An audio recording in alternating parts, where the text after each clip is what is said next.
So today we're going to talk about our generation, my generation, your generation. That is, if you're a Gen Xer or a boomer, and I've been called a boomer, not a boomer, 69 here. And what's going on with us with divorces? It's kind of crazy. And in fact, people in our generation make up 40% of all divorces now. And I think I know why this is happening. And I'm going to share with you why I think that is and why I think it's a bad idea.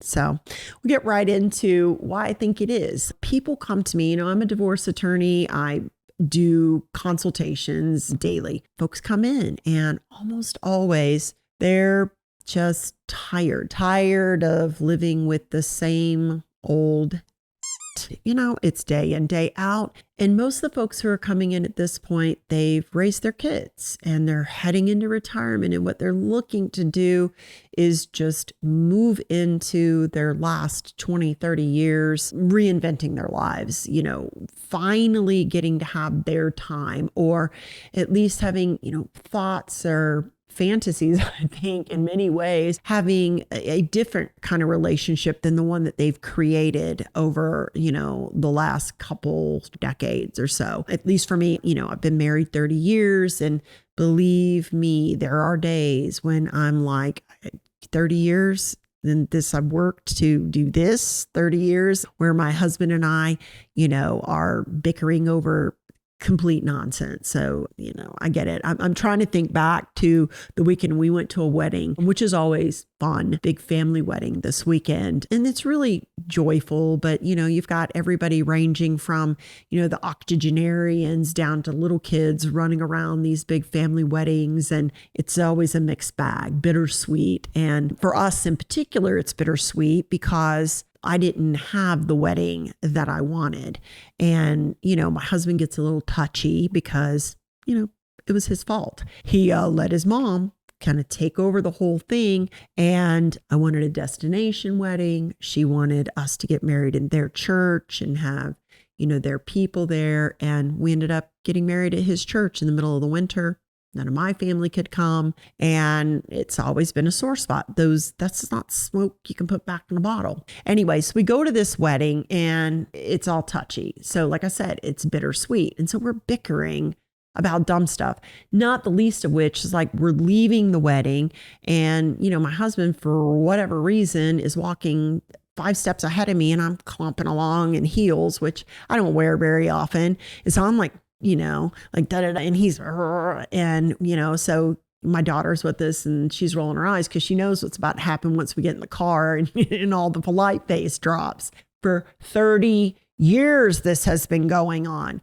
And, for me, it's demoralizing to not have a better handle on this stuff. And some days you just get tired and there's worse things going on. I understand in lots of people's marriages, but death by 1,000 paper cuts over the course of decades can get you to that place. And those are the people I meet with weekly. And, hey, what I'm wanting to do is, I just want to be fair. I want to get done. I want to have a good relationship after the fact, so here's what I'm looking for. I want to stay in the house and I want to, maintain my same standard of living as much as possible. And sometimes for women, that means spousal maintenance. Sometimes for men, it means, keeping their retirement or minimizing their spousal maintenance. But they're generally anticipating splitting everything down the middle. And what I'm in I think, a little bit unenviable position to tell people is, it really is true that two can live cheaper than one. And while we can absolutely separate everything out, we can do it quickly, we can do it efficiently, you're really probably not going to have the same standard of living when it comes from, a financial standpoint. In fact, I've got some statistics that, I want to share with you that, women over 50 experience a 45% drop in the standard of living post-divorce. And it's about 21% for most men in our age bracket. And I'm talking about people who are 50 and up. And that's, continues to age up as people get older. 27%, what this is called gray divorced women, fall into poverty. That's more than a quarter of women who think they're improving their lives will actually fall out of, from above poverty into poverty. And only 22% of women remarry or cohabitate after they get divorced in their 50s plus. So divorce erodes your retirement savings, your home equity. And, for a lot of women, especially if they were in a traditional marriage where they were a stay-at-home mom, it creates problems with Social Security. And so they end up finding themselves, instead of this life that they've built together, this retirement that they were looking forward to, it really becomes a getting by. I heard a speaker, a really smart guy, describe it like in the Bible, Israel was in slavery in Egypt, right? And they wanted to go to the promised land, but the choices that they made in the middle left them wandering in the wilderness, wandering in the desert, getting by, scraping by day, never making it to the promised land because, they didn't go to the promised land the right way. Anyway, and I can share a little bit more on my opinions about how to get to the promised land out of like Egypt. There's also impacts on health. And this was fascinating to me because as I'm seeing more and more people do this, it's concerning. It's concerning to me that boomers, which were my parents, and, even in Gen Xers now, a lot of Gen Xers went through divorce as kids because boomers started to see divorce as just another menu of options to deal with family troubles. So really high numbers of Gen Xers were latchkey kids. And a lot of us decided, I don't want that for my kids. And so we, white knuckled it, just dealt with it until our kids got out of school. And so that's why I think a lot of people are now, hitting that 50, 60, 55, 50s and really thinking, all right, like, how can I improve my life? How can I, get out there and do things? But what ends up happening is you kind of jump out of the frying pan into the fire, especially when it comes to health. So divorced adults over 50 have higher rates of heart disease, diabetes, depression, and disability. Women, in fact, face higher cardiovascular problems, and, both genders experience weight changes going up, disrupted sleep, and weakened immune system. But here's to me what was the most shocking is an elevated suicide risk. So people are making a choice to improve their lives, but divorced men, particularly over 50, have a suicide rate that is nearly 9 times higher than that of divorced women and of their counterparts. So it's the loss of structure, it's the loss of community, it's the health problems that go along. They don't step out of a relationship that they've known into this new transformative, fantastic, relationship with, some young hot thing. I mean, it's like, that's the dream, right? That's the myth. It's like you trade up for a younger model, but, when you have standard of living, your ability to do things decreases, your social circle gets smaller. You really don't always end up, with the options you think you might have. So both men and women face increased loneliness, and men are the most socially vulnerable. And in fact, I can think of and this particular client of mine, which I don't like to share details about my client because or any client in this wouldn't be identifiable in any way, but I can remember this one client who was devastated by his wife's decision to divorce him later in life. They had really struggled and worked, made fortunes, lost fortunes, made fortunes, lost fortunes. Predominantly, she was a stay-at-home mom, but they had kind of hit this apex, during a real estate run-up, and she wanted to basically cash in, take her money and run.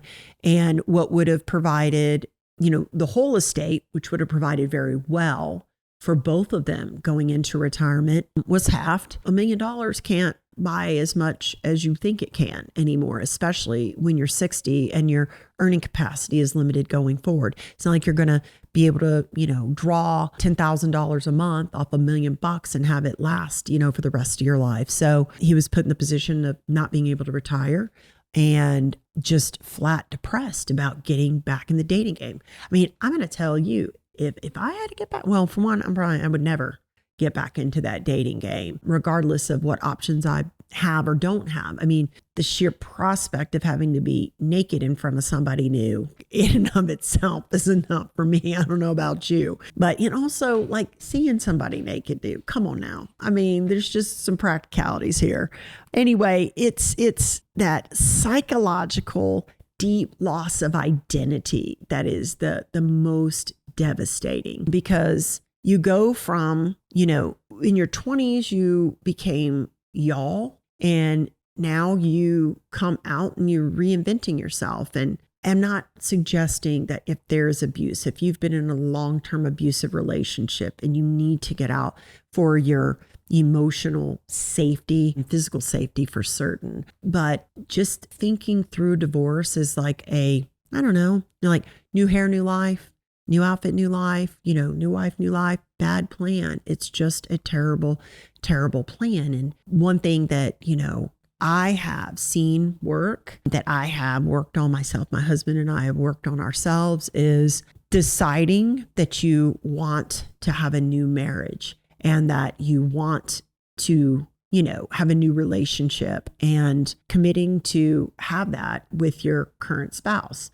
Now, it absolutely takes two to really make that work. And even when two people are working out, like I told you, this weekend was kind of a freaking nightmare, because we're having a petty argument in front of our 22-year-old daughter, knowing full and well that kid heard us arguing like idiots growing up. It's the very last thing that I want to do. In fact, later she shared with me, Mom, one of the things that makes me, think maybe I won't get married is, I don't want to have these kind of arguments with somebody, kind of arguments you and Dad have.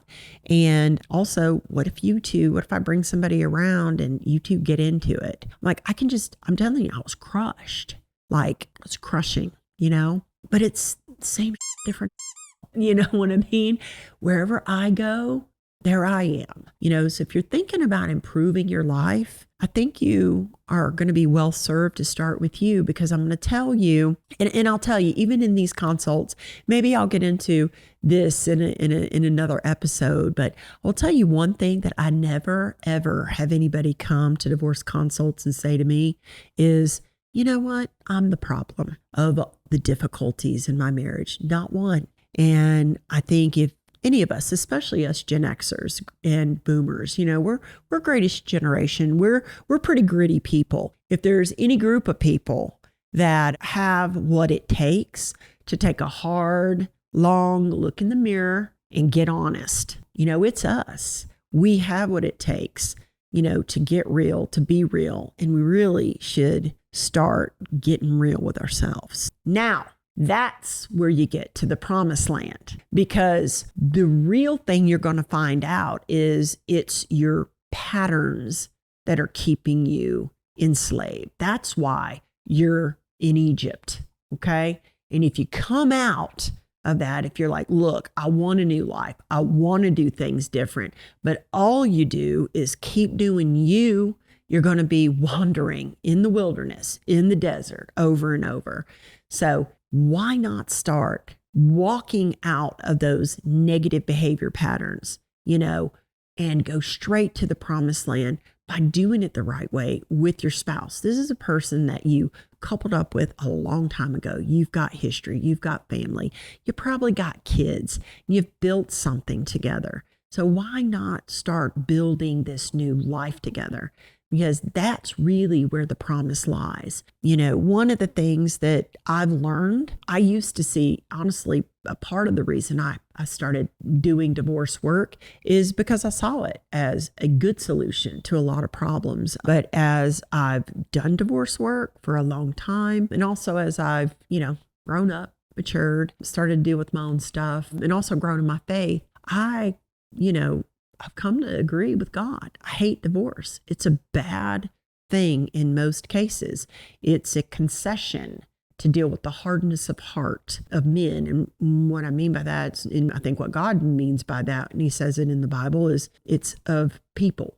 It's a concession to let us out because people just won't do right by one another. So insofar as it depends on you to get to the promised land, do right, honor your covenant, start putting good boundaries in place, address your defects of character. And, if you come to me and you tell me, hey, it was all my fault and I did everything I could to change the trajectory, but it was just too far gone, then, I'm going to agree with you. Like, let's get this done. And, that's all you can do. But until you've done all you can do, I think there's a lot better ways to improve your life than changing your partner.